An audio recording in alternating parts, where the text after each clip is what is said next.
Bonjour à tous, nous voici pour la dernière vidéo qui concerne les données continues dans notre cours de statistique. Donc pour cette petite vidéo, on va analyser l'exercice sur les données continues qu'on avait ici. Donc on avait ces données-là, donc je rappelle, 500 personnes ont réalisé des tests pendant un mois sur une voiture, et là ça représente leur consommation moyenne, donc leur consommation pour 100 km en litres.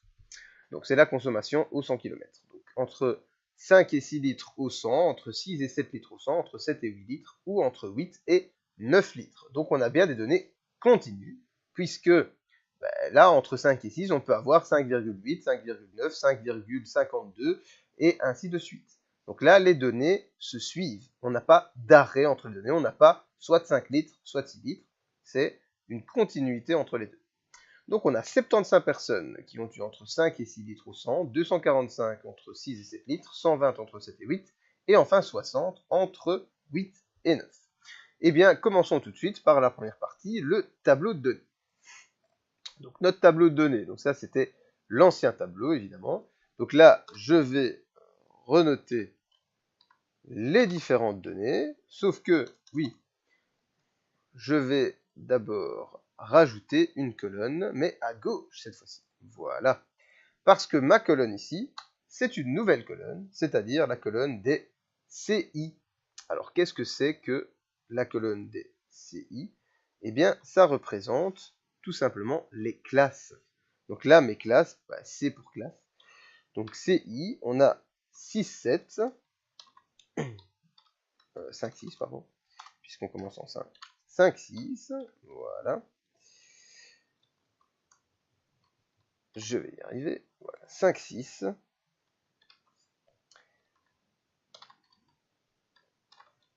6, 7. 7, 8. Et enfin, 8, 9. Voilà. Donc là, je vais prendre mon tableau et je vais évidemment supprimer la dernière ligne, puisqu'on n'a que 4 lignes. Ici, voilà, supprimer les lignes, comme ceci. Le XI, cette fois-ci, qu'est-ce que ça représente? Parce qu'on a quand même besoin d'un XI. Le XI, c'est le milieu de la classe. Donc la classe 5, 6, 6, 7, 7, 8, 8, 9. XI, le milieu de la classe, donc 5,5. Ici, le milieu, c'est 6,5, puis 7,5 et 8,5. Donc attention, on a le XI qui intervient comme dans les anciens tableaux. D'accord? On a le XI qui intervient comme dans les anciens tableaux, mais attention que ce XI n'est pas représentatif.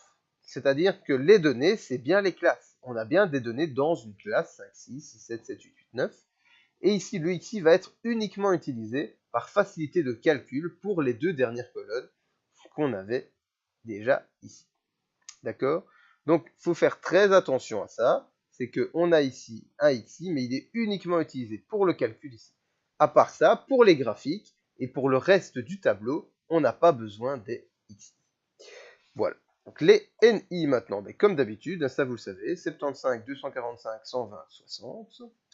Donc, 75, 245, 120 et 60, voilà.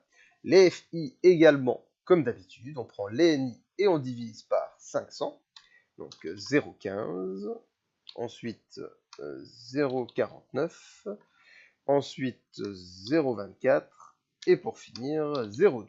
Voilà, le total fait bien 1, comme d'habitude.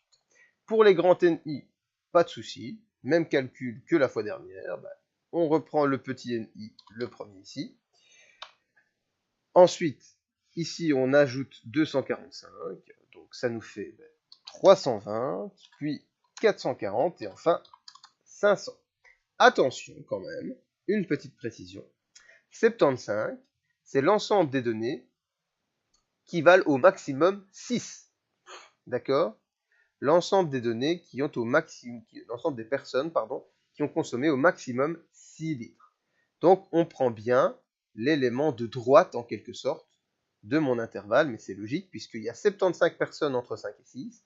Je ne saurais pas dire combien ont consommé au maximum 5,5 ou quoi, on ne le sait pas. Donc, on prend l'extrémité droite, et vu qu'il y a 75 personnes qui ont consommé entre 5 et 6, je sais aussi qu'il y en a 75 qui ont consommé au maximum entre 5 et 6. Mais, même raisonnement pour 320, au maximum 7 évidemment, puisque comme ça on a 320 personnes, c'est-à-dire 75 plus 245 qui ont consommé au maximum 7 litres au 100, et ainsi de suite. Et pour les grands FI, je prends mes grands NI et je divise par 500, donc j'ai ici 0,15 avec une virgule, ça ira mieux, puis 0,64, 0,88 et enfin 1.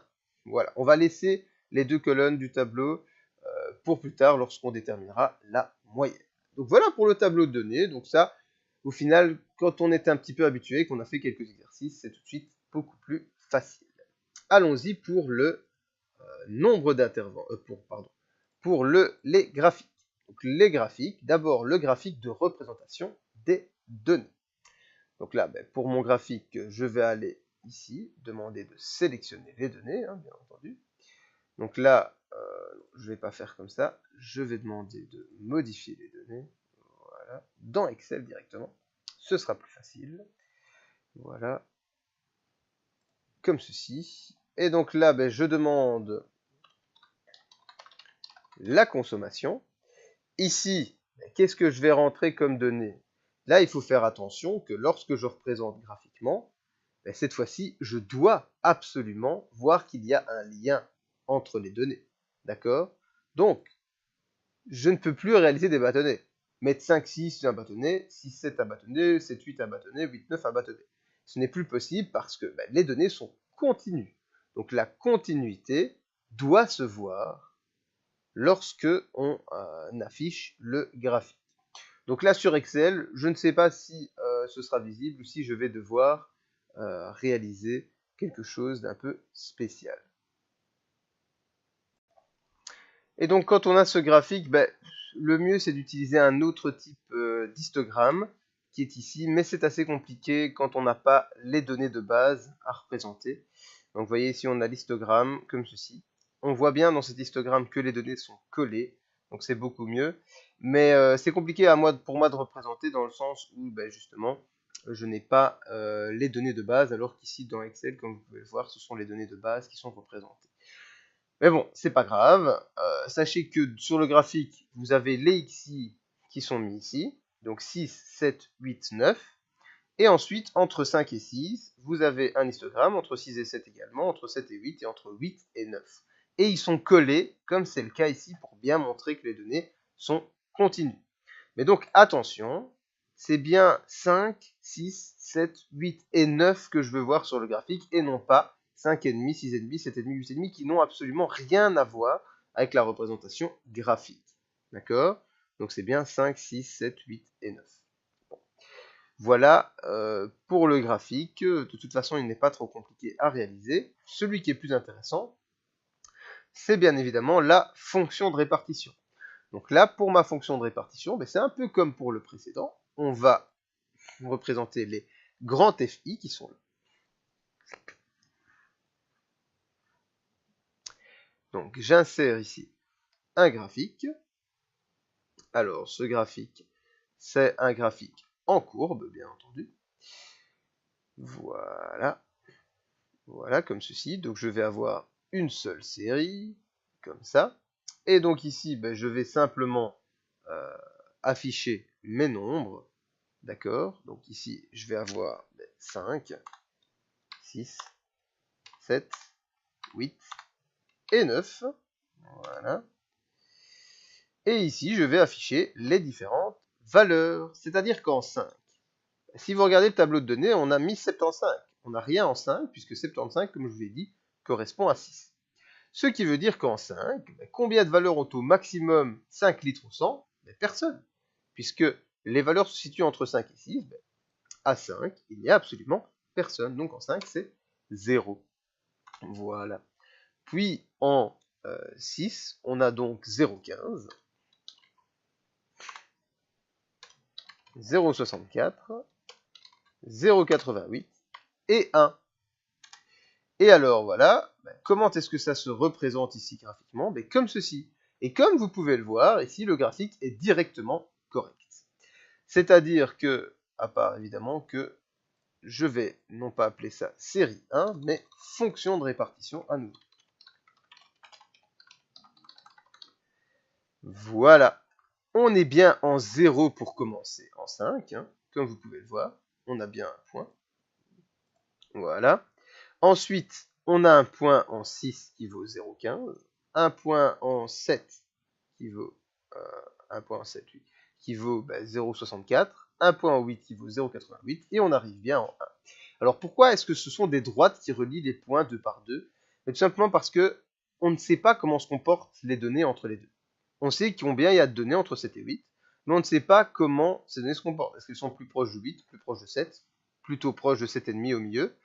Mais comme on ne sait pas comment elles se comportent, on décide de plutôt représenter une droite comme si elles évoluaient régulièrement. C'est la meilleure manière de représenter les données et c'est une moyenne finalement correcte par rapport à ce qu'on recherche.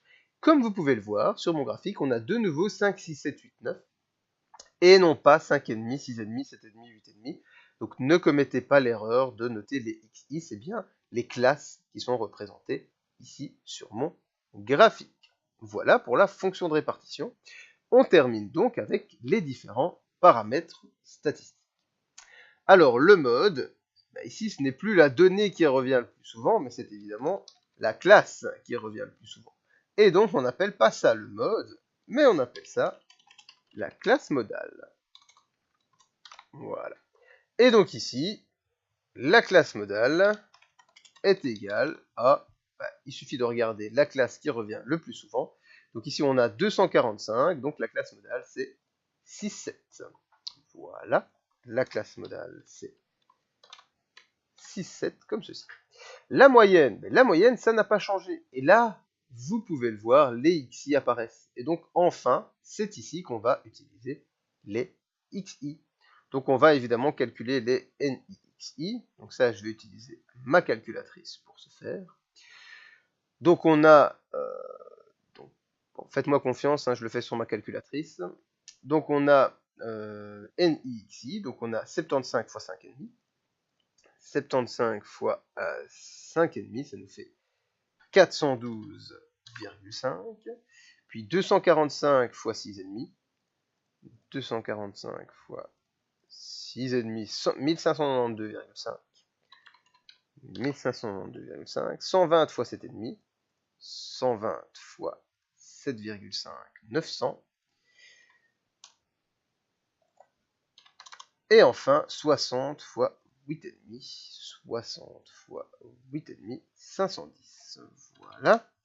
Et donc on calcule la somme, hein, 510 plus 900 plus 1592,5 plus 412,5, on arrive à un total de 3415. Voilà.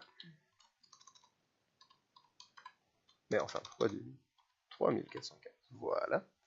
3415, et si je fais 3415 divisé par 500, j'obtiens la moyenne de 6,83. Et donc, je peux la noter ici, 6,83.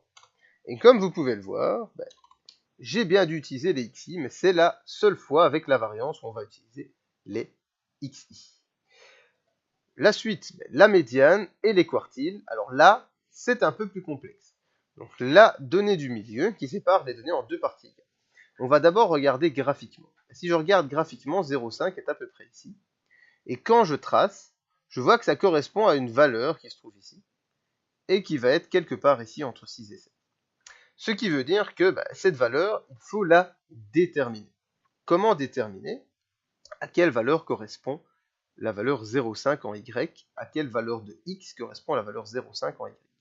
Eh bien, tout simplement, on détermine l'équation de la droite, donc c'est-à-dire l'équation de la droite entre 6 et 7, puisque dans ce cas-ci, ça va être 6 et 7. Hein. On détermine l'équation de cette droite, et une fois qu'on a trouvé l'équation de cette droite, ce qui est possible puisqu'on a les deux points, on a le point ici 7, 0,64 et 6, 0,15, on détermine l'équation de cette droite, on remplace à ce moment-là le y par 0,5 et on trouve le x correspondant. Voilà tout simplement. Si on regarde maintenant à partir du tableau, si vous vous souvenez du raisonnement pour les données discrètes, on regardait la valeur directement supérieure à 0,5 dans la colonne des grands FI. et bien la valeur directement supérieure, c'est 0,64. Ce qui veut dire que la classe dans laquelle se trouve la médiane, c'est la classe 6,7. Mais on doit quand même réaliser le calcul que j'ai dit, c'est-à-dire que 6 correspond à 0,15 et 7 correspond à 0,64, donc on doit trouver à quoi correspond le 0,5. Donc pour cela, ben, on va faire nos calculs. Voilà. Donc pour la médiane, donc je vais déterminer l'équation de la droite. Donc d'abord, je fais le delta y sur delta x. Donc le delta y sur delta x pour trouver la pente de la droite. Donc là, je vais noter les étapes. Première chose, trouver la droite. Et donc la pente. Donc la pente qui est égale à delta y sur delta x. Donc le delta y, on peut le voir ici facilement, hein, c'est 0,64 moins 0,15 sur 1. Donc c'est-à-dire 0,64 moins 0,15 divisé par 7 moins 6. Donc ça fait 0,49. Donc la pente est égale à... je vais quand même représenter ici par une équation, hein, par une fraction. Voilà, j'ai besoin d'une fraction. Voilà, donc on a 0,64 moins 0,15. Et ici en dessous, on a 7 moins 6. Le tout va être donc égal à 0,49. On a la pente. Deuxième étape après la pente, on doit trouver le terme indépendant. Donc le terme indépendant, c'est le P, hein, de mx plus P. Ça, vous connaissez évidemment les équations de droite. Trouver la droite, y égale mx plus P. Donc ici c'est la pente, c'est-à-dire le m, qui est égal du coup à delta y sur delta x. Hein, je vais quand même le noter finalement. Je pense que ce sera quand même plus clair pour tout le monde. Par contre, effectivement, il faut que je rajoute le terme delta. Où se trouve le delta? C'est dans les lettres grecques, dans les symboles grecs, à mon avis. Ah, voilà, ici j'ai des symboles grecs. Je n'ai pas forcément le delta majuscule, donc je vais demander d'insérer un symbole.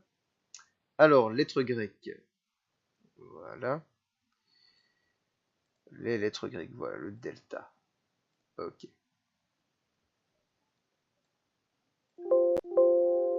Voilà.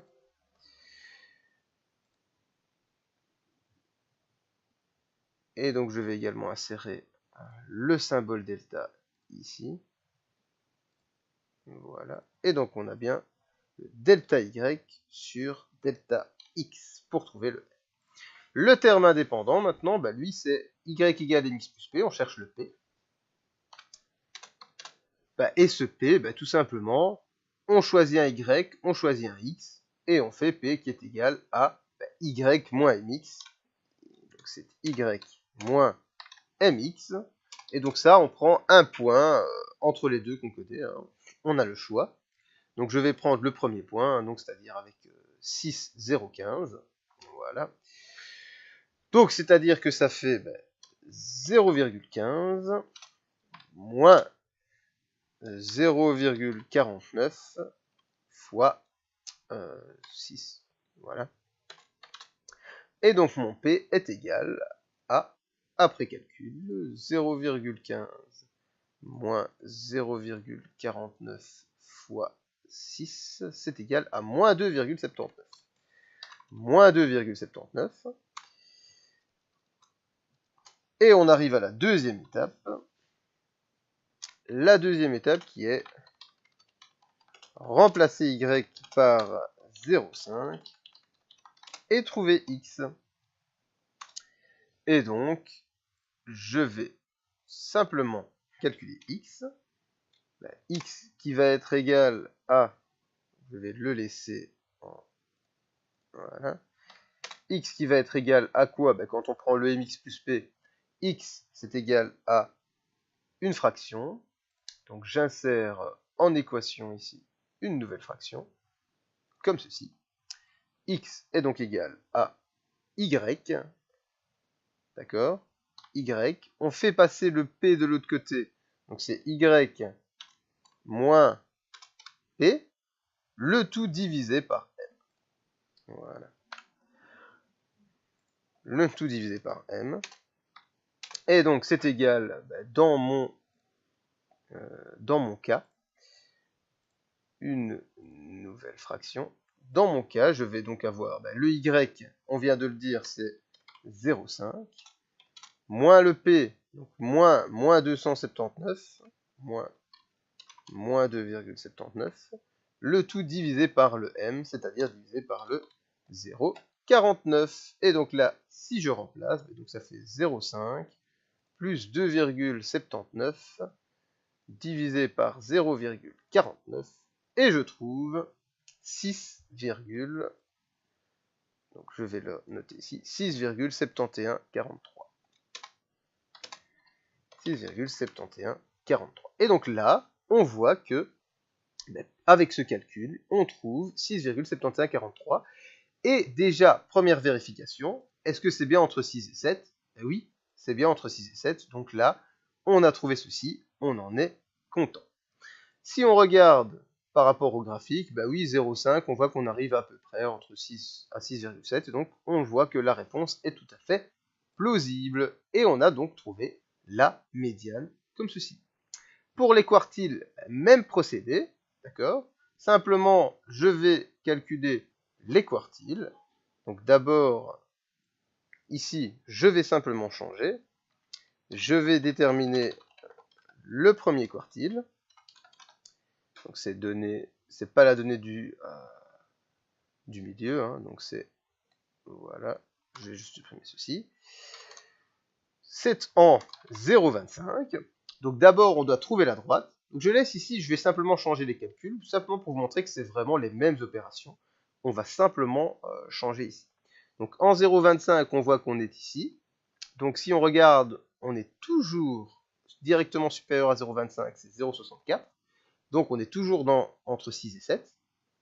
Donc comme c'est la même classe, on ne doit pas recalculer la droite. C'est la même droite forcément, puisque c'est la même classe. Mais attention, si on a une classe différente, donc si on est à un autre endroit, on doit recalculer l'équation de la droite. Donc là, je ne calcule pas l'équation de la droite, sauf que je remplace cette fois-ci par 0,25. Et donc dans mon calcul ici, j'ai 0,25. Et donc je refais le même calcul. Donc 0,25 plus 2,79. Le tout divisé par 0,49. Et on a 6,2041. Voilà. 6,2041. Et voilà. Et on a trouvé le premier quartile. Dernière étape, le troisième quartile. Donc je vais peut-être juste les noter quand même. Donc ça c'était la médiane. Pour ne pas les oublier. Hein. Médiane égale 6,7143.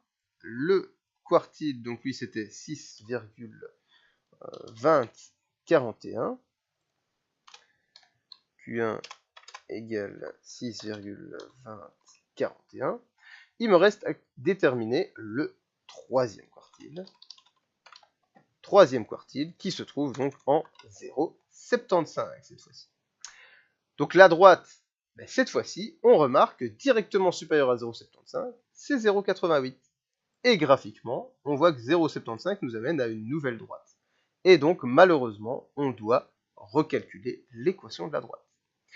Donc ici, le delta y sur delta x, ça nous donne 0,88 moins 0,64 sur 1.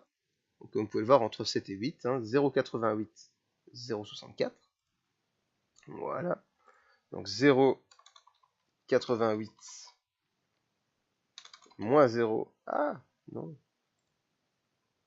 moins 0,64 sur 8 moins 7, ça nous donne 0,24.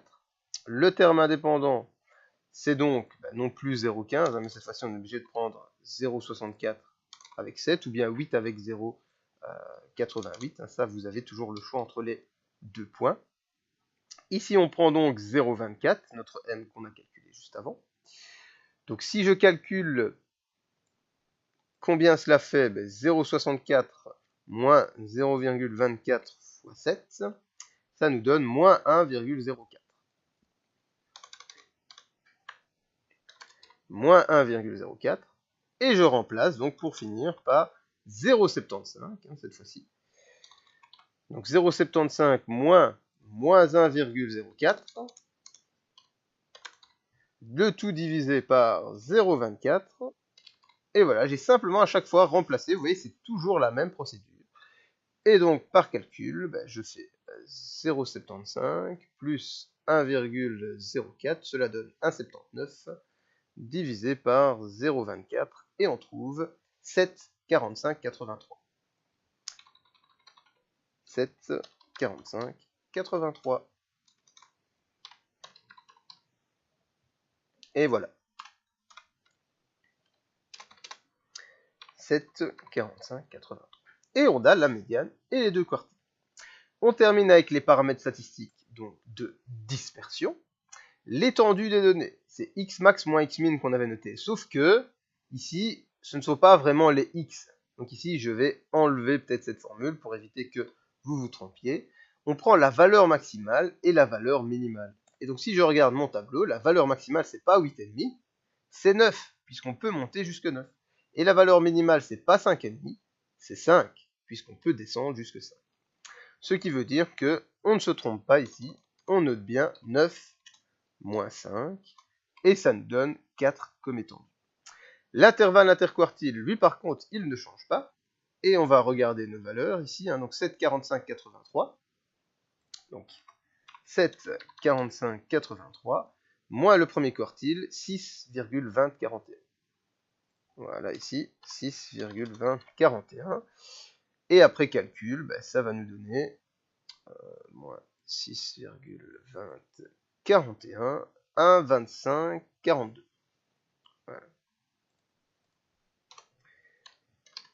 Donc déjà une première analyse des données, on voit que l'intervalle interquartile, donc 50% des données se trouvent sur un écart de 1,25, alors que l'étendue est de 4. Donc on peut déjà considérer que les données vont être relativement proches de la médiane et de la moyenne. La variance, même formule, et donc je peux retourner sur mon tableau et compléter cette valeur-ci, que je fais également à la calculatrice. Donc n'oubliez pas, c'est le xi au carré, et pas le mi. Donc le xi au carré, c'est-à-dire 5,5 au carré, multiplié par 75, ça me fait 2268,75. Donc là, les valeurs grandissent beaucoup, parce que 5,5 au carré, ça fait déjà 30, on multiplie 30 par 75, etc.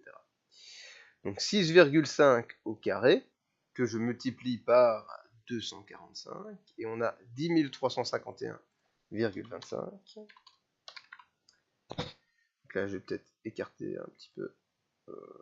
Voilà. Bon, il faut que j'augmente ceci. Voilà. Donc 10 351,25. Ensuite, 7,5 au carré que je multiplie par 120. 6750. Et enfin, 8,5 au carré que je multiplie par 60. Ça fait 4335. Je fais la somme de tout ça. Donc, plus 6750, plus, donc là, je peux vous montrer, 10 351,25, plus 2268,75. Ça nous donne 23 705. 23 705, oui, c'est bien ça. Et donc, je peux venir ici et réaliser l'opération, c'est-à-dire 23 705 divisé par 500, le tout moins la moyenne au carré, la moyenne qu'on a calculée qui est de 6,83, moins 6,83 au carré. Et alors, par calcul, ça nous donne, donc je divise par 500, et j'enlève 6,83 au carré, ça nous fait 0,7611. l'écart type est toujours égal à la racine carrée, et donc on obtient 0,8724.